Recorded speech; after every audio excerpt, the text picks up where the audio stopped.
Dear ladies and gentlemen, it's the 42nd year of the day of the Russian invasion and the 9th year of the war. And I'm Andriy Shevchenko, and on behalf of the Ukraine Media Center team, I welcome all the journalists who are telling about the fight for freedom of Ukraine. Here we have our guest, Dmytro Nazarenko, First Deputy Head of Kyiv Regional Military Administration. Good afternoon to everyone. So topic number one is the situation in the occupied suburbs of Kyiv, and as far as I understand, this is your priority now. So what is news from that place? Well, that's really true. For several days, we have been working at the algorithm of working in the deoccupied territories, and now we have intensified the work of the state emergency service for unmining. This is the primary task for diffusing these territories and makes these places safe for people. Besides that, we have developed the algorithm of cooperating with all the services, which are Kyiv regional electricity services, regional gas service, and they are all involved in the work, and they have clear deadlines for the restoration of electricity and gas supply.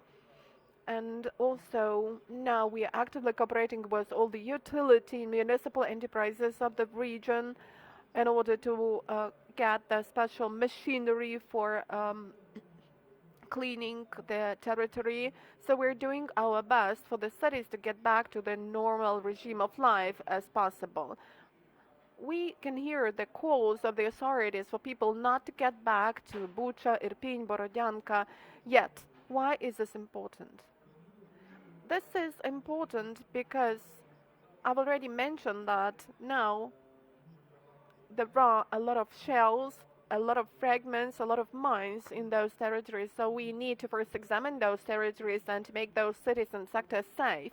And only after that we can lay an emphasis on the return, on the coming back of people to their homes. What is so much dangerous there? What is the scale of those mining? Well, there are a lot of shell fragments or shells that have not exploded.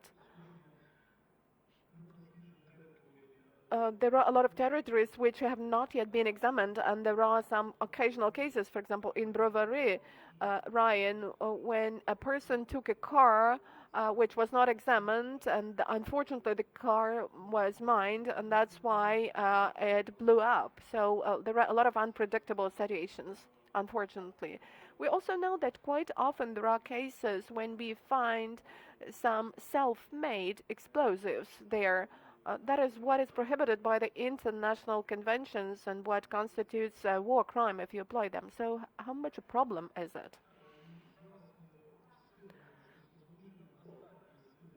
You know, there are enough means and forces.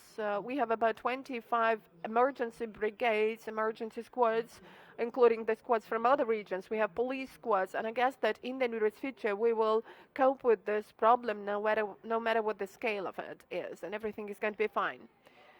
What about your human impression from the testimony, the evidence of these war crimes and tortures, of which we have so many in the suburbs of Kyiv now? Well, I'm sorry. I guess that the head of our military regional administration will better comment upon this situation and answer this question. But as far as humanitarian aid is concerned, I'm ready to discuss those issues. As far as the things related to war crimes and tortures are concerned, let it be within the mandate of the head of our military administration for commenting. Okay, so please tell us, what about the humanitarian aid? How far have you managed to restore the conditions for life there? I have to tell you that starting with the very first of the days, after this disaster, we've got the hotlines, getting all the needs, collecting the demand from the residents of the region. We have the humanitarian headquarters, and in all the territories we have the headquarters where the needs are collected, the demand is collected, and humanitarian aid is given out to people. And when we got access to the territories that had been under occupation, first of all we collected the demand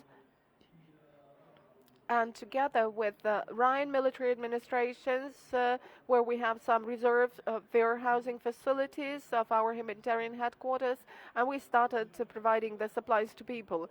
Of course, that's a lot of work, and within 3 or 4 days, that cannot be done. We cannot embrace the whole territory. But now, when I'm going along those territories of Ivankovo, Borodyanka, Bucha, Irpin, and now I'm moving in the direction of these towns, I'm controlling the process for people to have enough food, and we are supported by the government, by the president, and thanks to that, we are able to get some stock, to get some food rations, and that's what we are doing. And so far, we have enough food, and humanitarian aid keeps coming. I mean here not only foodstuffs, but I mean here drugs and medical appliances and some hygiene items. We get additional requests from people for some additional attention, so we are working at this, and I must assure you that we are really working actively in this direction, and we will cope with this need. But our task now is to restore water supply, electricity supply, gas supply, connection, because it's really important to have connection to organize our work better, and then the entrepreneurs, shops will start working, and I guess that this situation will become more stabilized. We have set the deadlines for the restoration of electricity supply.